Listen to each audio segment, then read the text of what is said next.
Good morning, everyone. Welcome to BreakAway. This is still Nazrin speaking, and I am your facilitator slash mentor for this course. Why do I don't actually not so much a facilitator, more a mentor, because I'm teaching it to you. There's not much room for discussions or activities. So this is an awareness level course. It's not a knowledge level or commitment level or skill level course. I give this to you. You do what you need with it. Do you do what you want with it? The responsibility is yours. So whatever you get as an output is from the result of what you did, not mine. What I did was as I gave it to you, right? So I'm more of a lecturer. If you remember when you were in university, or those who did go to university, the lecturer will just stand there and then will just talk.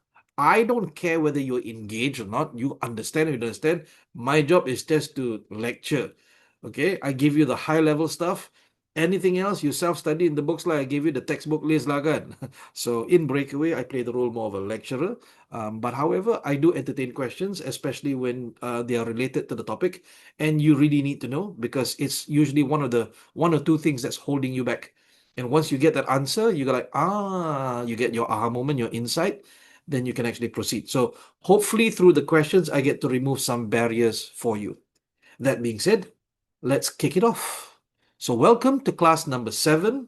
This is a course of 8 classes, and you are now at the penultimate class, which I call Engage Your Market, how to interact with training providers and direct clients specifically.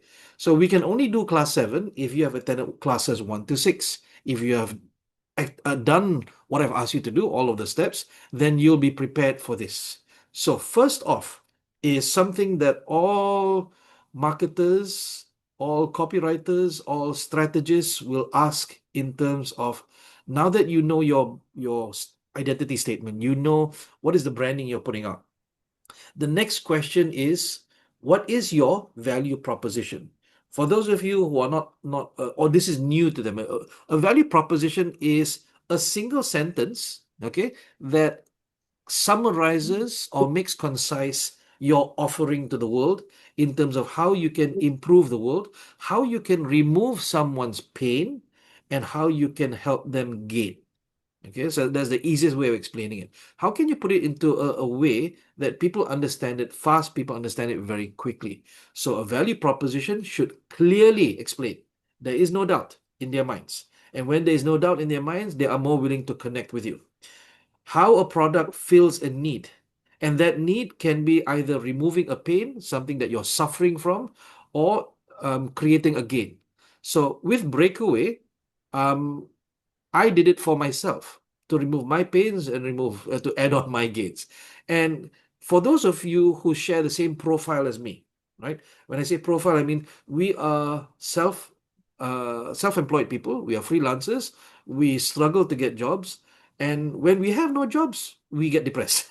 So there's an emotional factor, there's a logistical factor, there's a logical factor, there's a financial factor, which is why as you go through Breakaway, you'll notice that I address the psychological, the emotional issues as well. Because the moment you choose to be self-employed, you have to go all the way into becoming an entrepreneur. There is, in my book, no choice of you to say, I'll just remain freelancer. When they need me, they call me lah. It doesn't work that way because what happens is then you will get less and less jobs and people will pay less and less attention to you and you will be trusted less and less. So it becomes this very deep slope that never ends. Sometimes freelancers have cables, right? This is the one again. Saya tak kisah, I don't mind. I have a friend who's inside this company or he always gives me jobs. Yes. One of these days, that guy, that person, that cable will leave or God forbid, pass away, which has happened quite a few times, and you will lose your single source of income. So I want you to be very, very careful. Think about this very, very carefully because there is always that possibility, and you need to be prepared for that. I cannot tell you how many trainers I've met. Well, I have. I met about 100 plus trainers. Uh, and amongst those are people who have these issues. They say, oh, saya tak ada masalah. And then suddenly, no more job. They say, Nazrin, anybody can recommend? I say, I thought you were good. You had cable inside the company kan? They say, no lah, my friend passed away lah. Alamak. So let's complete this before we go to questions. Yeah. It explains how to remove that pain, how to add that gain, and it must communicate the specifics of that added benefit. It must communicate that. Kalau orang tak faham, people don't understand, you use such bombastic words, they just bypass you anyway. Okay, so try not to be too over the top. At the same time, with people like Juita, for example, kan, she uses very high-fly words because her target audience is that.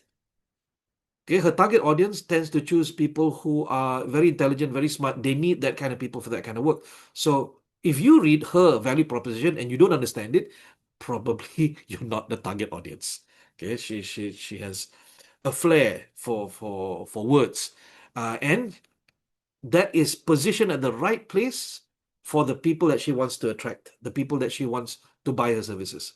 So I need to be very careful and nuanced about this. I say one thing, but I'm also careful to say that it must be positioned well. Okay? And then you must state the reason of why it's better than similar products on the market. Now, don't compare. In Malaysia, we tend not to do comparisons with other service providers.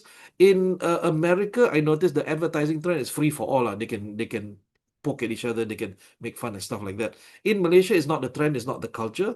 I don't know that there's any laws against it.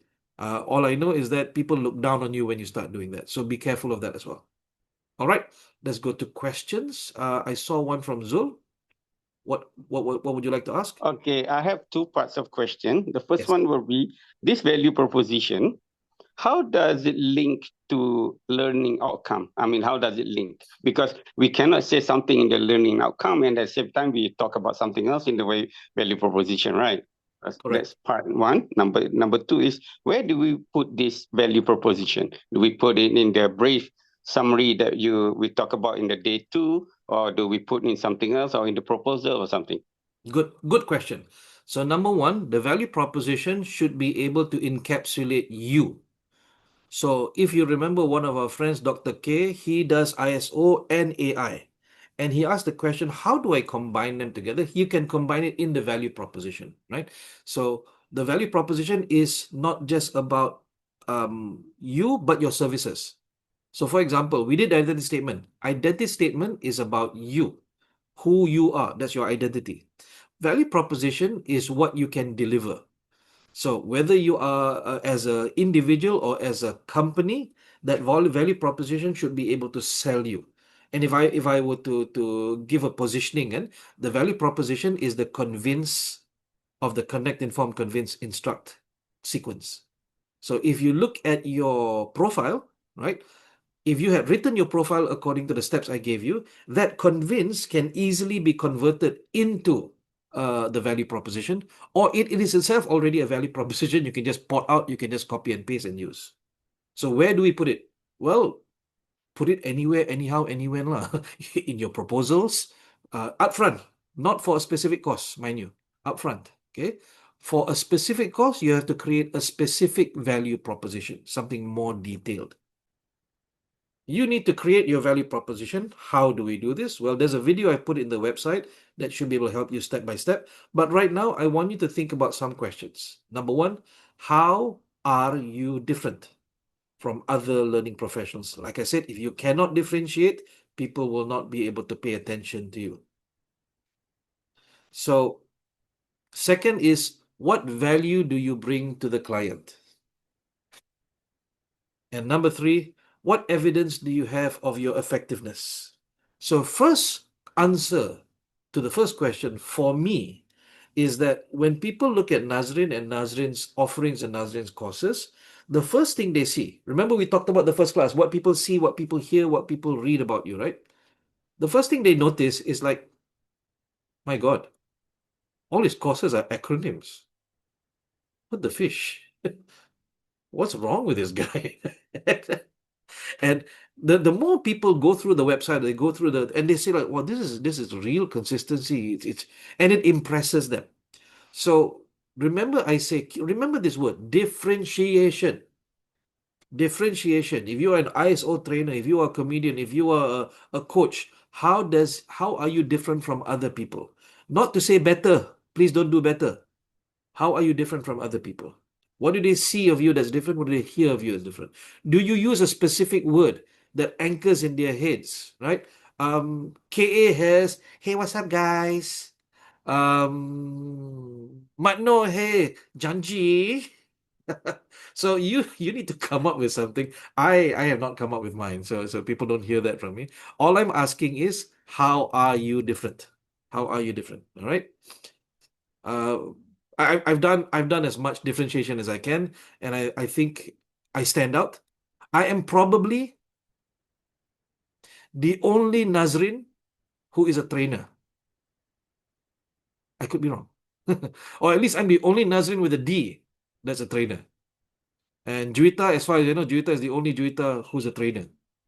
So if you brand yourself well, you know what people see of you or people hear of you, and they notice you and they pay attention, is because of something that they notice. Remember this, right? Memory is formed in the brain by four elements. Number one is innovation. Oh, sorry, novelty, not innovation. Novelty, something new. So they pay attention. Number two is it is meaningful. Meaningful, that means it relates to something that's inside of them. Number three is it elicits an emotion. It is emotionally relevant to them. And then number four, repetition. So that's why if you listen to soundtracks, right, for movie soundtracks, the first time you hear it, it's just a movie soundtrack. But then they keep repeating it again and again and again and again in the movie, and then it becomes significant to you. So the first time I heard, for example, the Avengers movie theme was at the beginning of that movie, right? Just as we were about to come into to the after the prologue, and after I just keep watching Avengers movies, it becomes deeper and deeper and deeper and deeper until such a time that when Avengers Endgame runs around and we hear that theme, I go, ooh, because it manages to elicit that emotion. So you want to do the same, burn into people's memories by repetition, but make sure it's something novel, something that is different. Okay. In terms of what value do you bring to the client, also differentiation. What value I bring to the client is, like I've told you, when two trainers are pitched to the client, I must give more. I must have more to offer. So in the beginning, in 2015, what I started doing was I gave 30 days free online coaching. 30 days free online coaching.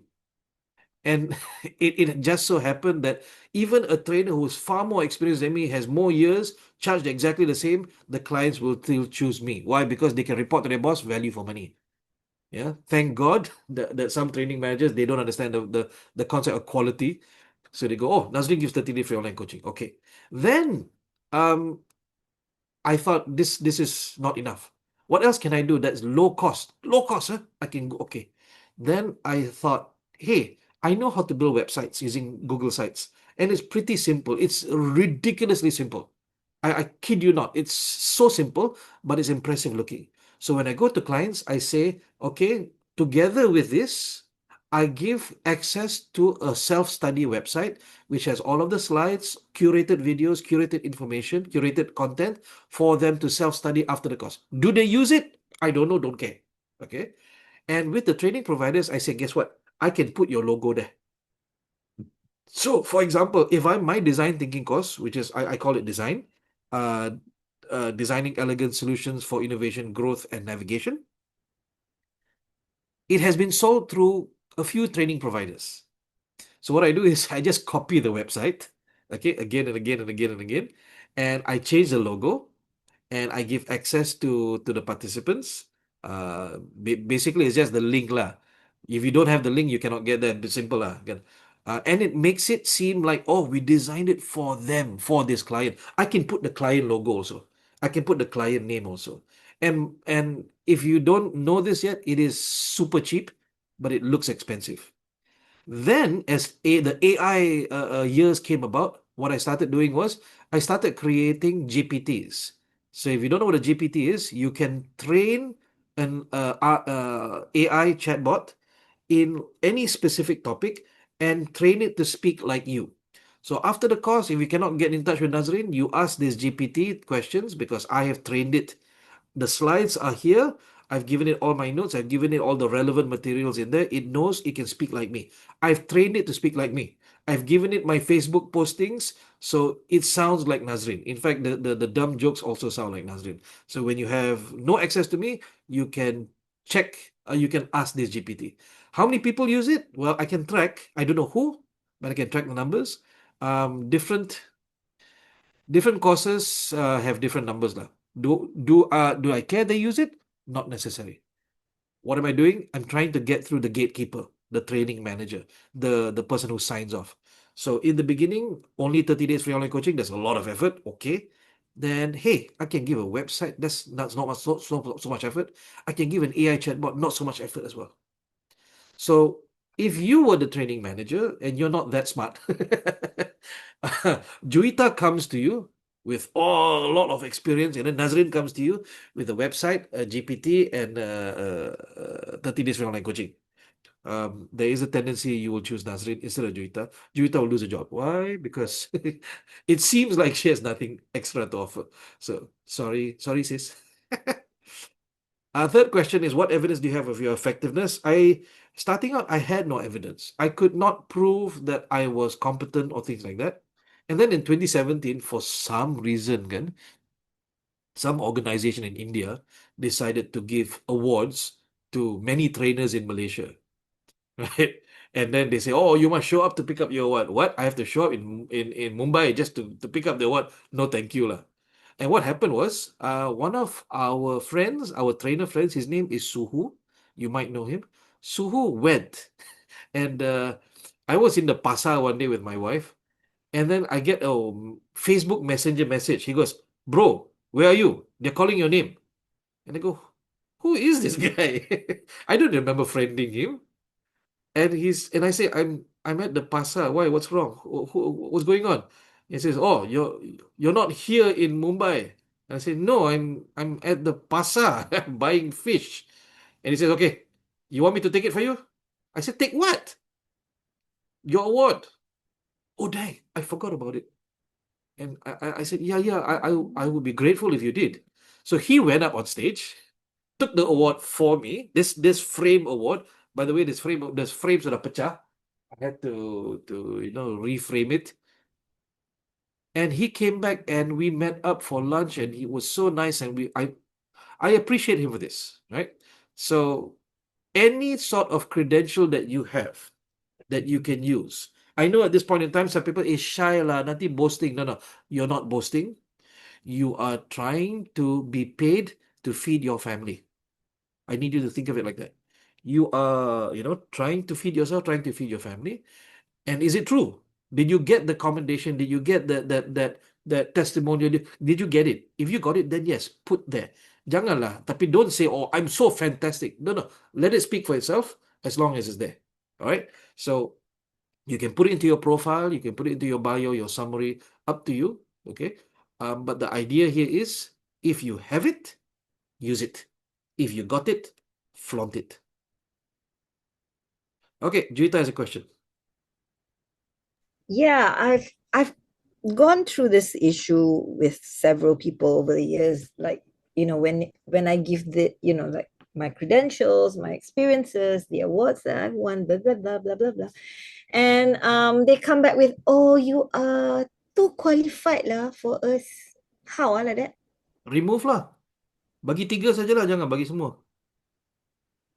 Yeah, but they always say, "Oh, we cannot lah. You are like that lah. Benda-benda macam tu. Like you are Yeah, don't give all. Give the one that's most relevant to that company and to that job. okay. Select. Okay, Select. faham. I mean, so many girls have said nice things about me. I'm not going to use that on my wife. Bye. Right. So select, please, because you don't want to come on too strong. You want to show your credentials and credibility, but you don't want to show off or seem like you're showing off. So I would say, look at the company, look at their core values, look at what their mission and vision statement is. Select amongst your credentials which ones match most to them. Choose the top 3 and then send that one instead. Can I So have a question? Short yes, question. please. Yes, please. I see some trainers, they put a lot of these strings of accreditation that they attend, Yeah. about 3 lines in the name cards or in the intro. To me, dia macam semak sikit lah. So macam mana kita nak Is it similar to what you said to Juwita? With the ability to pick Wait. and choose? So are you asking about name card? Name card or whatever that introduce that person in the beginning, like sometimes their introduction slide in the class, you know. Okay. Strings of courses they attended, accreditation, semua tu dia put everything onto one slide. Dia Okay. macam semak lah to me. So then don't put it lah. Hmm. Right? If you find it semak, then the people who tend to work with you will also find it semak. Because remember this, right? One thing, and we all have different target audiences though. Somebody who will take you will not take me, for example, because they like your brand, how you do it. The people who like the string of certifications, apa semua kan, they will take those people. So there's actually no right or wrong here. There's no moral point here. It's just that kalau you find it semak, guess what? The clients who engage you will also find it semak. I'll give you one statement that I learned from one of my teachers. Kan? You want to attract people who like you and people who are like you. That is very easy work. Senang bekerja dengan orang macam tu because they are people who share your values. Okay, so I tangent a little bit just to explain this number credential things. I consistently wear baju Melayu to my training programs. That's my professional dress, right? And I do it for a couple of reasons. Number one, I need a place to put my markers and my my presenter clicker. Number two, as I get fat, I don't need to change baju. And number three, I want, even though you don't like me, you will remember me. That's what I want. At the same time, I discovered something. I discovered that there are clients I don't want to work with.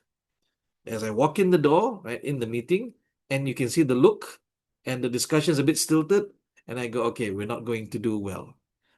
So in the beginning, of course, don't do that because then you lose clients.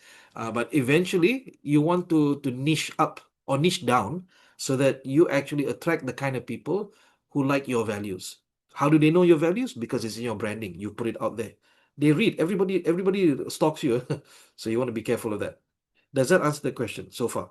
Yes, thank you. Okay, that's number one. Number two, if your industry needs to very quickly verify you, then choose the top one or top two that you can put.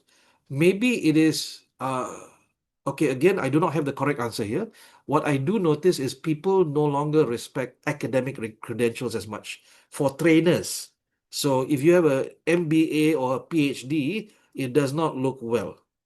But if you have something relevant to the industry, ISO, I don't know, assessor, you have neuro-linguistic programming, so you want to ride on top of these credentials. So I'd say ask yourself, how do you want the industry to see you? Select those credentials and put it on your name card. All right. Yes, Zul. Yes, you can put the QR code for the credentials. The question is, what do they see first? So on your name card, dia nampak ada that credential, it makes that impression, dia tak payah scan the QR code. The rest of the credentials you put in on the website, in the QR, under the QR lah. But the question is, how do we make that first impression? I speak to hoteliers kan. When people come into your hotel, what's the first thing they see? What's the first thing they smell? What's the first thing they hear? That creates the first impression. So the name card, what Mike was talking about, I understand, is how do I create a good first impression? Tak masa semak. But remember that name card I showed you, the data heavy name card, where the contractor put all of his credentials good. And he does well because for the industry that he serves, they want to know this upfront. So this is the slide that probably a lot of people are waiting for. How much should I charge? So I'm being very transparent here. This is how much I charge.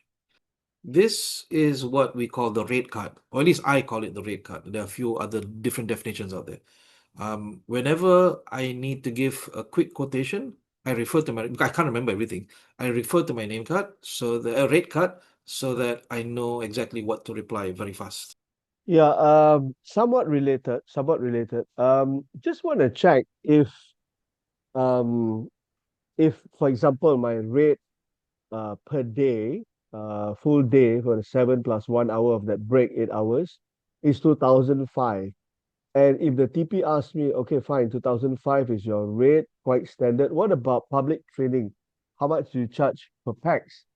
So I'm like, okay, I've never thought about that. So I'm just thinking, how do one uh, place those fee accordingly in that two different scenarios? Okay. I just say to my training providers that I charge the same. So if I charge 3,000 per day for in-house, I will charge 3,000 per day for public. So you don't charge for public per pax. You just say 3,000 per day. That's my fee. It's not No, it's ah, the same amount of effort, okay, right? And I understand. get to eat better food at the hotel. Yeah, yeah, yeah. Um, so I've done public programs before as a trainer, and I've done public programs before as a training provider. I'm telling you, there's a mass of work, a lot more work in public than there is in-house. So I try not to burden my TPs. In fact, when I do that, I differentiate. They go like, oh yeah, other trainers will charge per head, lah. Yeah, I like working with you. And I go, ta-da, welcome to Nazrin. Nice, Okay, nice, nice way of looking at it. I mean, right, yeah, right. very niche. Yeah. Thank No, you. I'll tell you Wonderful. this, right? If it's HRD claimable, then in-house is actually easy to claim because you claim from one company. Okay, the process, the submission is once. When you do public, yes, you can claim up to 1,005 per day per person, but you actually have to chase down every single company that send their people to that training, and you might not even they will ghost you kadang-kadang. Right? And it's you have to kalau 30 orang datang, 30 people from 30 different companies, you have to chase down 30 different companies to submit their JD-14s, right? To be able to give it to you. And even worse when you do a seminar. So last year, we did a seminar with remember I told you about ACS Asia Pac, the only automotive training provider I work with. So we did a seminar for the automotive sector. I think we had 200 packs. And I said, Dave, are you sure? You know what you have to process every single company that comes, kan?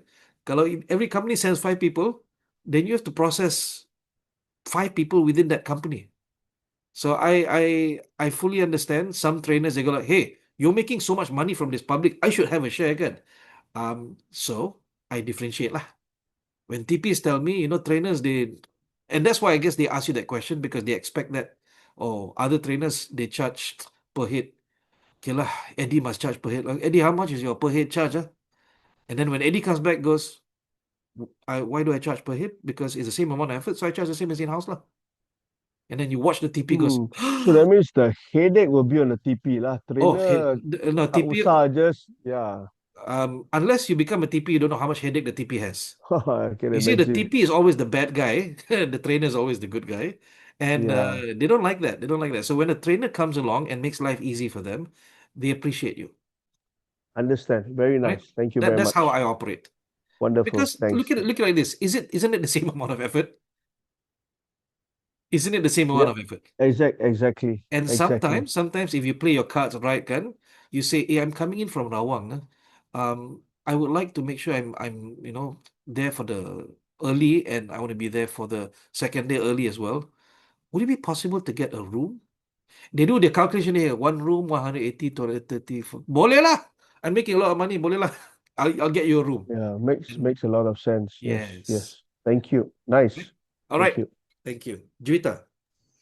I wanted to ask you something else, but on the note that you guys just finished, there was one time I was asked to do this training, and it was like half a day, and they only wanted to pay me 1,000 ringgit because they said, oh, we don't, our budget is very small, blah blah blah blah blah blah.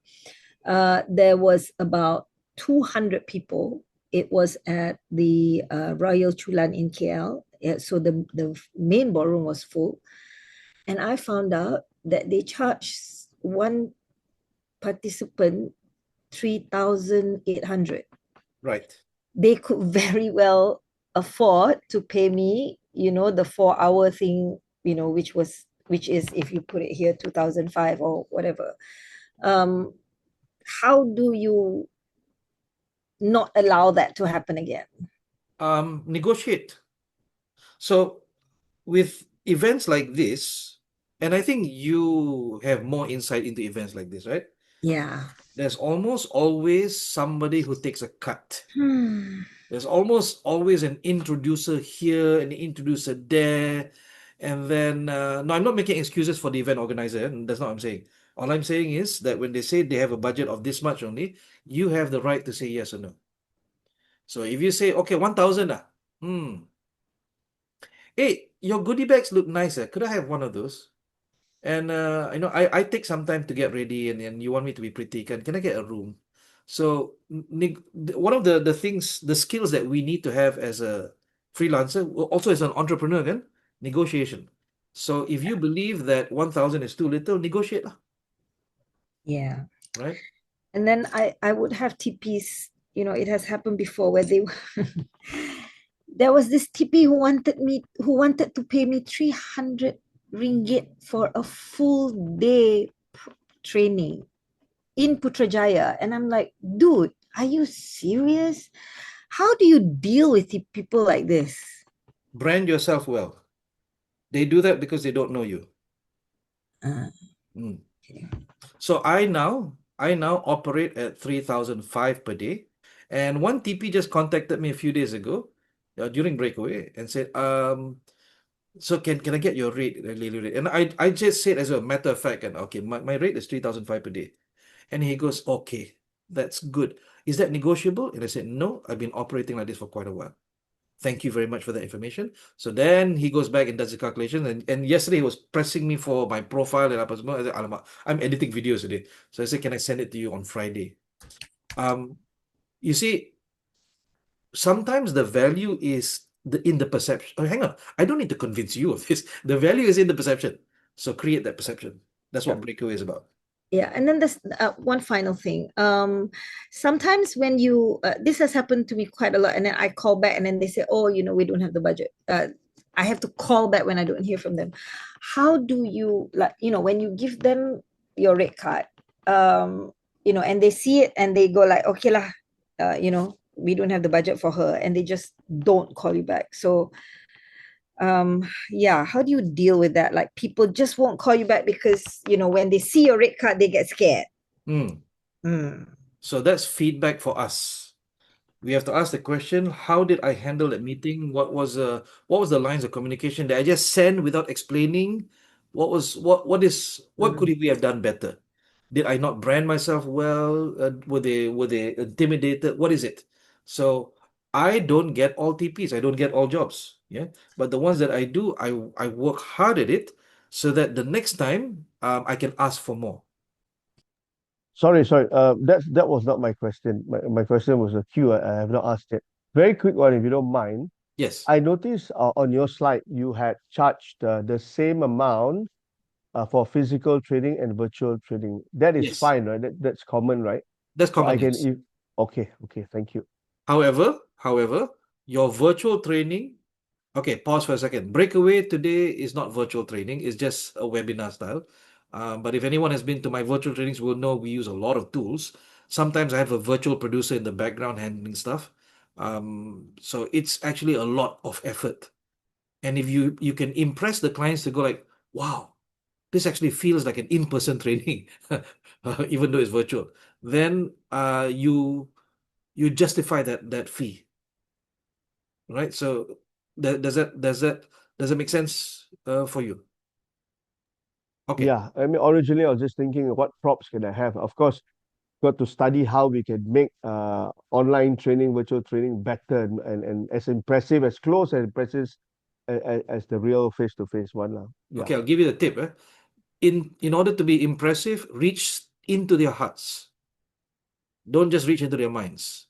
Do something, say something, show something that causes them to be emotional about the subject. Yes, Eddie. Sorry, quick one is that if it's half day, I know it's quite rare to have a half day. Do you just divide by half or you slightly mark up? For example, 2005, is it a half, exact half, or because it's half day, I'll charge you 100 more or something like that? Okay, so first off is it is getting more common. It is not getting rarer, it's getting more common. Oh, because of the okay. workload and the time and the stress and apa Mm. semua. So it's challenging us as trainers to be able to deliver better impact within less time. So you want to think about, a pre-work and post-work, something like that, so that it can supplement the learning. Number two, if you book me for half a day, what can I do with the rest of that half? I essentially can't earn. So Yes, my yes, half yes, day yes. is not a 50% split. If you look at that, my 4 hours as per my 7 hours, they are not a perfect split. However, for virtual training it is. Can you tell me why? I mean, it's more Because I don't have to convenient. You don't have, travel, I don't have to go anywhere, I don't yeah, have to wake up early. Um, yeah. I can tak mandi and put on a filter and you can see as if I'm handsome. So 1,005 is a perfect split. 50% down. You feel? Okay, Sorry, quick one. I continue a bit. okay, So continue. that means it is normal for me to charge because yours is quite substantial, right? What do you mean by Um, substantial? okay, in terms of you don't split it half.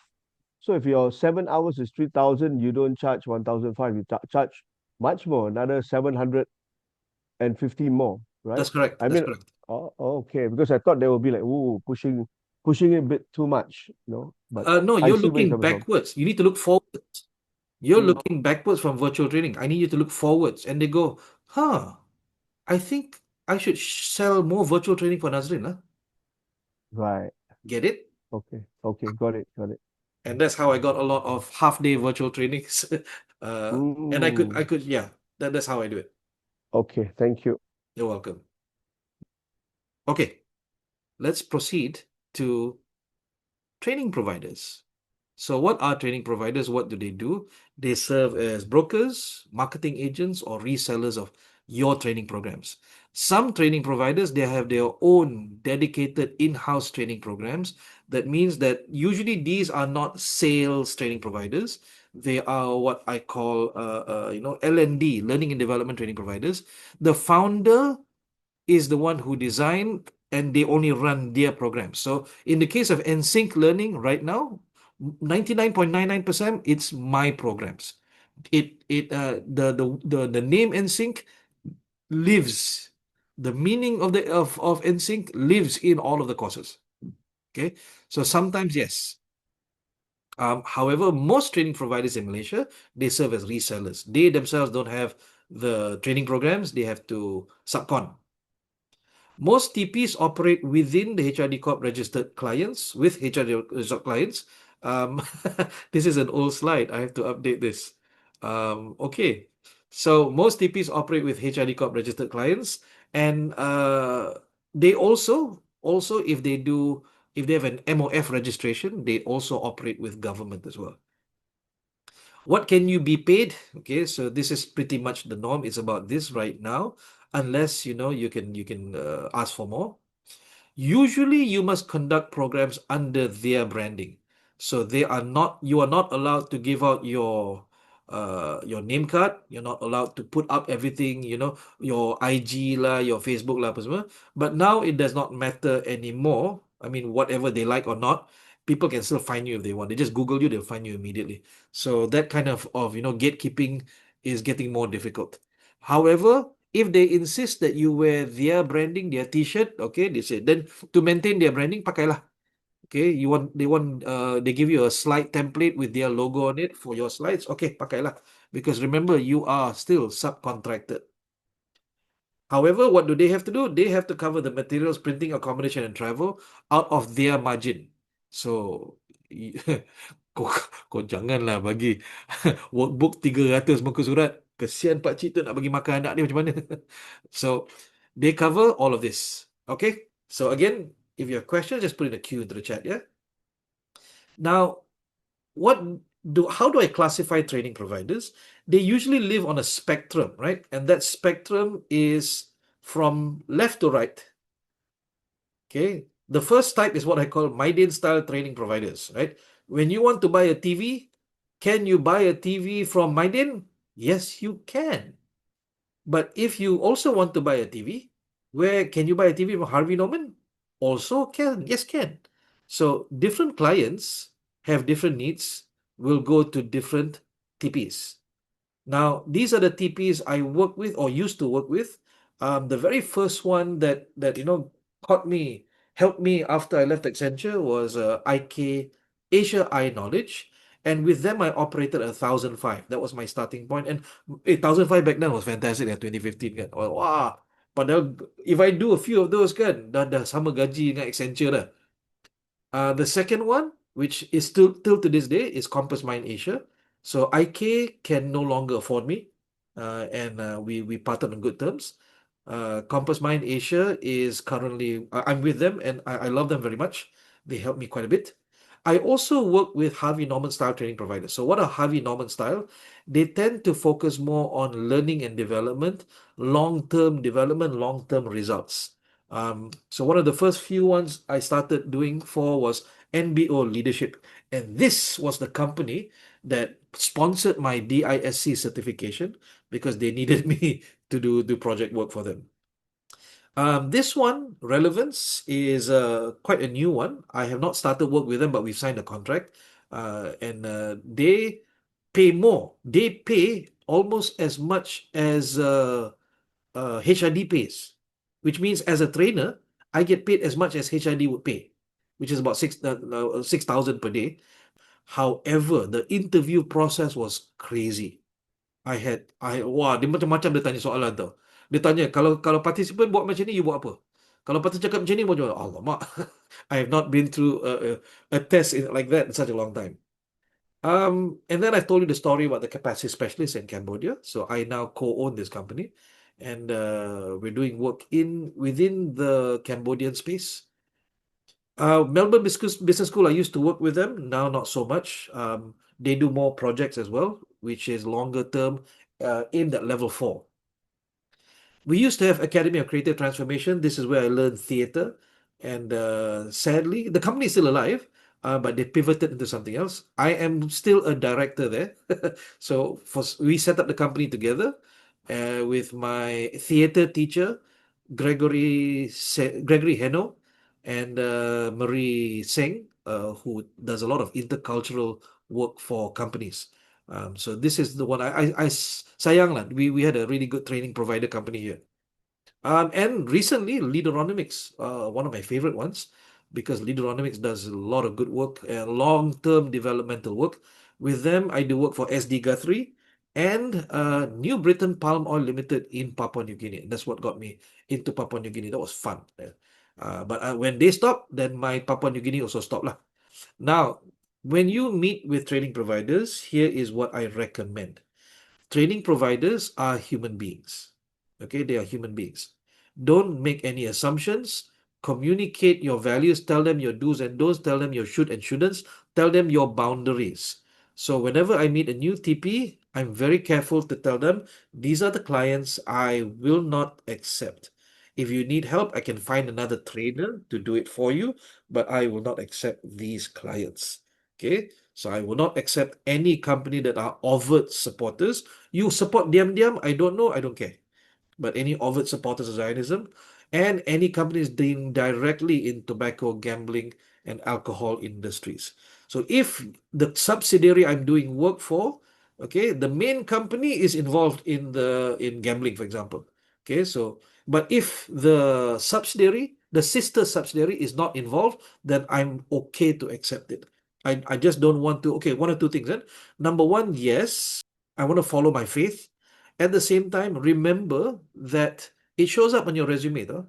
For those of you who even you say, okay, like it's just job, like it's just a work, and yeah, it shows up on your resume and it affects the clientele that you get in the future. So you decide because it's your values. Number two, I tell them that I will accept only Monday, Tuesday, and Wednesday, Thursday. I will not accept Tuesday, Wednesday. Somebody tell me why. Because you do Tuesday, Wednesday, you can't, you lose out 2 days in the week. Correct. However, if it's a direct client, I'm saying, good, let's go. No problem there. Direct client kata, I want Tuesday, Wednesday. Okay, fine, no problem, right? Because then Monday and Thursday are holidays for me. There's a question here, Juita. How did you respond to that generally? Who? about you when you say, these are the clients that you do not want to work with? They say, okay, thank you very much for telling me. Okay. But I do this only after I build rapport. So connect first before you inform. As I get old, when I was younger, it was fun lah to travel kan. But now with one wife and 5 kids, and I want to stay closer to home. So I tell them that at all possible, please, within 90 kilometers from home, um, because anything more than that is tedious. However, if it's ex-Klang Valley, then let's agree on our mileage and accommodation. If need be, you fly me out. Okay, and flying is easy for me because Subang Airport. But if it's KLIA, I go, okay. So we negotiate these things. All my TPs know these boundaries, and they work within those. My rate card, the behaviors I expect from a TP, I said, this is how I will treat you, and I expect the same from you as well. I have cut off a TP because they tried to lord over me, tried to be my boss, tried to, and say, okay, fine, never mind. Let's part ways here lah. No, I'll come back. Okay. Thank you. I also said this is flexible actually, kan? But I just put it down just so they know. And I tell them I want to respect your time, so I will not communicate to you outside of these hours unless it's very urgent, and I allow you to do the same as well. So with your TPs, here's what I recommend, yeah. Please provide support to them because they are also earning money. They have a lot of stress as well because you get to see only the back end, like tada, dapat confirmation. But you don't see how difficult it is for them to do that kind of work. So when they connect with you, respond fast. Why? So that you stand out from other trainers who don't respond fast. They will have this image of like, okay, Nazrin will respond fast because Nazrin always on his phone, and somebody has mentioned that Nazrin is always on WhatsApp. Say yes, that's how I build my brand. That's how I remain what's the word, ahead. Because why? I'm not that smart. I need to be able to stand ahead of other trainers. So look at it from their perspective, kan? Like I said, I told you the story before. When a training provider says, I need an outline today, that means the client said to them, I need an outline today. That means somebody in that company screwed up. Okay, they're trying to get things done fast. So 7 out of 10 times, if you submit fast, TP submits fast, you get the job. Okay, so in Malaysia, thankfully or sadly lah, depend on your perspective kan. Quality is still not topmost in terms of training requirements. As long as got trainer is good, good outline, good, okay, jalan. So respond fast, you'll get the jobs faster. Number 2, please take care of their brand because, like I said, it has happened where a training provider lost a client, not lost a job, lost a client because the trainer was bad. So you want to be very careful. You are a subcontractor, like it or not. Take care of their image, take care of their name, take care of their brand. Maintain your professional ethics. We've been talking about this the whole breakaway. Assist with their client meetings. So this is what I did when I first came out. I asked training providers, what are your pain points? And they say, trainers don't want to come for meetings with us. And I say, okay. So I use in silat a methodology called pakai tak pakai, tak pakai-pakai. Dalam silat cekak, kita kata, kalau musuh pakai, kita jangan pakai. Kalau musuh tak pakai, baru kita pakai buah itu atau kaedah itu. So, bila ramai trainer, a lot of trainers don't want to assist with client meetings, I say, I will go. Let's go. Okay? And that's how TPs got, senanglah kerja dengan Nazrin ni. Make their salespeople's lives easier. So, what I do with all my TPs, some of the TPs are one-man shows, so I sit with them. I will run a free workshop for their salespeople. This is who is this? Oh, this is IK Academy. This is Asia I Knowledge, their sales team. Their sales team ada 90 orang, all girls. This was the soft skills punya sales team. So when I run a free workshop for them, for maybe I think this one was speed. It was problem solving. I want to ask you this question. If you are a salesperson and you're looking after 10 trainers, that means you're marketing 10 trainers, and then One trainer comes to your office and teaches you what the course is actually like. And then, during the course, you also get benefit from the course. And then the trainer also tells you what to tell the client, what to highlight with the client, what problems it can solve. You actually know everything about the course so much that you become like a champion for the course. What's going to happen if you were that salesperson? What do you think? Any guesses? Yes. You got 10 profiles sitting on your table, right? And you remember Nazrin's face. His photo is there. You remember him, and you have fond memories in the class with him, kan? And he looks kind of good looking juga lah. But boleh lah. When you talk to the client and the client says, "How do you know this course is good?" You will say, "I went for this course, and this is what I got away from this course." So you create champions within the training providers. And this is how I survive with IK. The girls regularly said, we like marketing you more than other trainers because other trainers menyusahkan kita. And I remember that. I remember that statement. You make life easy for us. Now, Compass says the same thing. Sherin, the owner of Compass Mind Asia, says our girls like working with you because you respond fast, you make life easy for them, and it's easy. We can just go into your Google Drive. We take all of the any outlines we like. We can proceed fast without you. Okay, so this is how you give value to your training providers. Remember, if you are subject matter expert in sales, teach them sales lah. What's the problem? Okay, send quotations, outlines, and invoices via email, not via WhatsApp. Why? Because you need to have a trackable set of documents. You send via WhatsApp, they can claim they never received it. Okay, so email right now is still stronger. So you want to send via WhatsApp, can also send via email. All right. So I prepared a slide, an embarrassing slide, but I wanted to see how can I persuade you that BreakAway, I give it a name BreakAway, but is what I did, works for me. These are the results of the steps that I'm giving you. I have been asked to be put on the websites of the training providers because they see that there's a value add. Okay, some of these I don't work with anymore,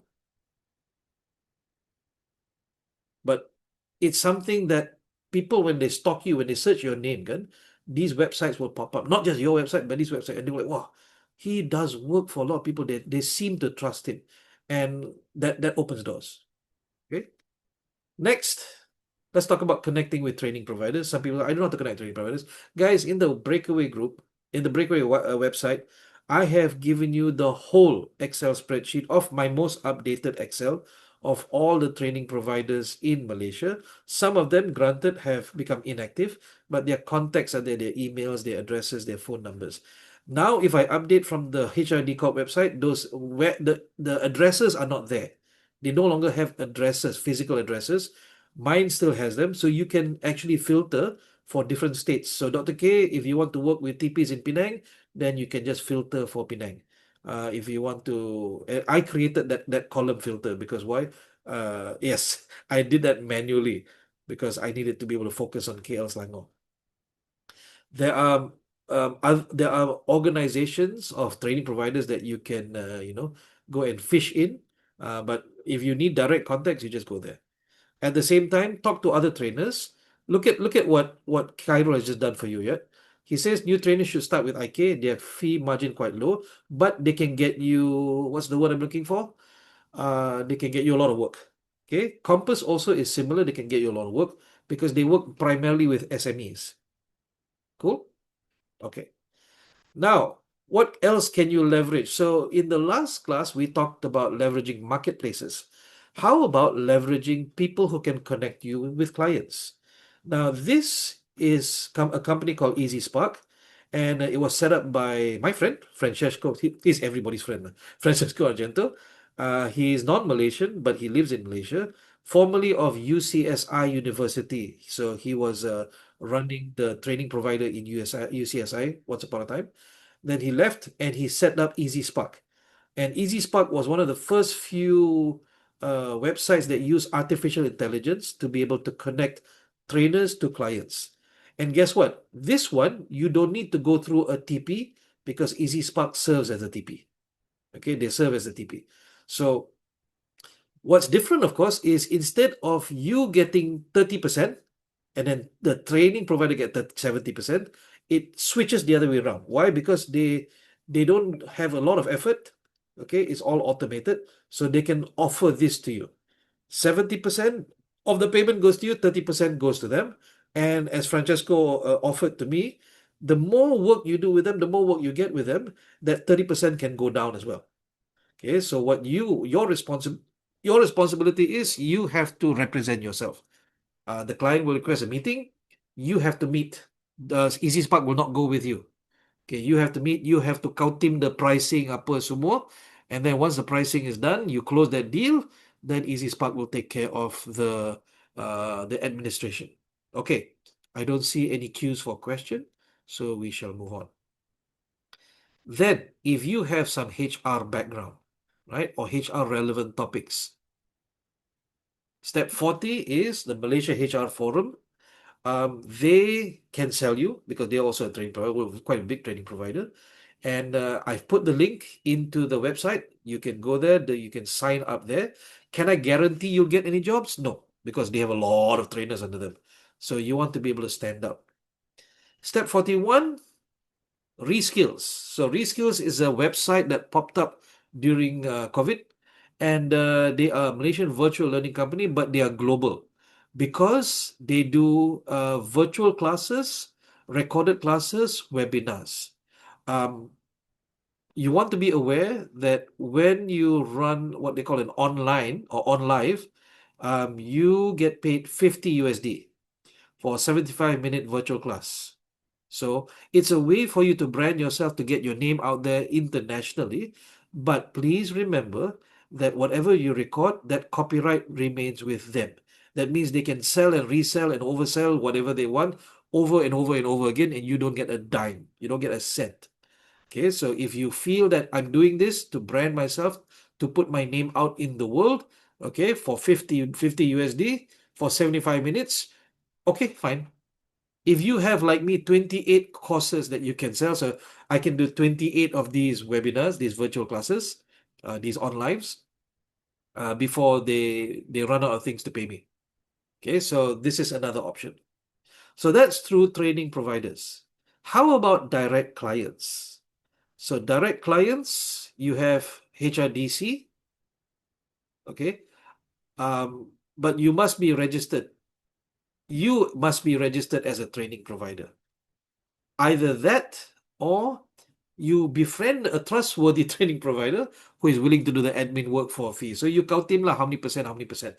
Before I was registered as TP, this is what I did with one of my PLF friends. I think it was 5% or 10%. No, it was 12%. And back then I was like, that's a lot of. Now I'm a TP, I'm like, okay, I agree, 12% is worth it lah. Which is not much compared to what you get. Oh, don't forget, your TP also has to pay 4% to HID Corp. Why? I don't know. So this slide is the newest slide. You can charge clients up to 10.5K per day. All right. But you still have to protect the TP's branding to preserve the friendship. But this time, you bear all the training materials, all the transport and accommodation costs when you do direct clients. Alternatively, just sign up to be a TP lah. So then the second question will be, but Nazrin, how do I find direct clients?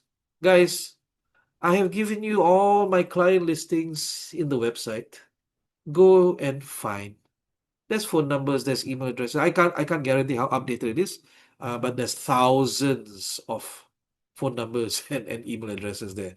As we say in Malay, smart lah, pandai lah. The second thing is, of course, if you do a bit more hard work, go on to LinkedIn, go find these relevant people, go connect with them, and then be kind. Don't just cold DM. Comment on their postings first, like their postings. Make yourself visible first, and then sometimes they will DM you first, or you can DM them to offer. Ilyas, what is 1.80 strategy on LinkedIn? Could you share with us? This is Gary Vaynerchuk punya strategy lah. Ooh, okay, come. Remember, we always say this is my 2 cents. This is my 2 cents, right? When we give Yes. comments. So he said, spend $1.80 a month when you start, and then do it $1.80 a week. If you are as industrious as him, you do $1.80 a day. So what he meant is, you go and find people that's relevant to your services, right? Yes. And make comments Aha. as much as $1.80. So it's 2 cents per comment. So $1.80 would be 90 people lah. Okay. Yes. That's very helpful. Thank you very much. I think Right. I'll incorporate it in the breakaway, even though I don't do it. But that is smart. Gary says to brand yourself online is to publish 500 pieces of content monthly. And he also says that speed is more important than quality. So don't worry about your editing video, just put it out because quality is subjective. Thank you very much. If you are going to be a training provider, then it is important to get leads. Sometimes you don't get leads organically, you get leads structuredly. So I recommend go register to all of these as vendors. These are the ones I'm registered with. The links are in the Breakaway website. Go register. Yeah. Tetapi only if you have a TP. Oh, sorry. Only if you are registered company. Okay. And for some of these, they don't even use HRDC. Okay, so for example, University Malaya, they don't use HRDC. It's from their own funds. So go check it out.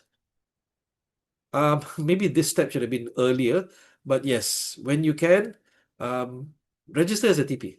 Okay, no loss, but a bit of pain in the beginning because you have to pay quite a bit. So make sure that you have funds to be able to renew every year. If you don't get as much jobs, every time you get a job, you just set aside 100 ringgit. Okay, after 10 jobs, you can pay for the renewal already. Here's also another recommendation, especially after you have your TP kan. I run public courses. Okay, so and public courses sometimes they don't need to be HRDC claimable. You just have a unique skill that other people will pay for. You have a specific target audience you're targeting. You have a price range that we're willing to pay. Then all you have to do is just find a place, run about 4 pilots, gather the feedback, you fine tune, you keep improving, and then you keep your participant lists in your database so that you can sell more to them later on. So there is evidence that when people buy from you 3 times, they tend to keep buying from you, right? Because they trust your services, they trust your products, they'll keep coming back. But just make sure that you have something new and interesting lah. So public courses, the easiest one to do is online. In my cases, my public courses online I target towards trainers, freelance trainers. So there's no need for HRD and stuff like that. So what do I do? I sometimes do things that designing business and learning websites with Google Sites. Do I need to be an expert in this? No, but I know how to facilitate them to be able to understand and create. I also do copywriting, which I now no longer do because I've run that for a few times and I go, okay, I dah puas hati dah. It's an old skill set I had from my journalism days. I also run instructional design for experiential and actionable learning. This is targeted towards trainers. I also run facilitator certifications where I certify other people to run my courses, and they can run my courses for any client they want. There is no license fee they have to pay me every year lah. There's no royalty they have to pay me because I hate it when people do that to me, so I don't do it to other people. Okay, that takes us to the end of this class, ladies and gentlemen. Assignment G, tell your story. So when you're brave enough, now that you're brave enough, go and introduce yourself to a training provider or a client. Attach your profile and your program list. You have your outlines already. Send it to training providers and clients. So if you go but I've sent already no response. Okay, let me share my story. 2015, when I left, I went to the HRD website. and I did not know how to do it automatically. I did it manually. I scraped all of the training provider contacts, and then my Gmail allows me to send 500 emails a day. So I blasted to 500 different training providers per day for a couple of weeks. That's 6,000, if I remember right, 6,300 plus lah. How many responded? About 150 responded. Out of the 150, about 10% were like, please stop mailing me, leave me off your list. About 50% said, noted, thank you very much, we will keep you in our list. About 40%, okay, so that leaves 40%. Kan? Out of that 40%, 20% I've met face to face, and about 20% I've met only virtually. Out of that 150 that responded, I am still working with 15 of them. These are my core training providers I work with. I love them to bits. They love me to bits. We are like family. We help each other out. I trust them. They trust me. We've built that trust over the course of 10 years. So, like my insurance agent friend said, it's a numbers game. Send out. And every year around September, I will make sure whoever said, please remove me from your list, I remove. And I will send out the mail again every September. And then I'll get responses again, and I'll get new training providers. So, guys, if you really want to do this, you really want to live this life, kan? It is a lot of work. Yeah. However, I try and cram all the experience into BreakAway, into 50 steps that you can do fast. All right, ladies and gentlemen, thank you very much for attending this class. We're going to transition to the next class, our last class for BreakAway. I'll give you 2 minutes break while I set up.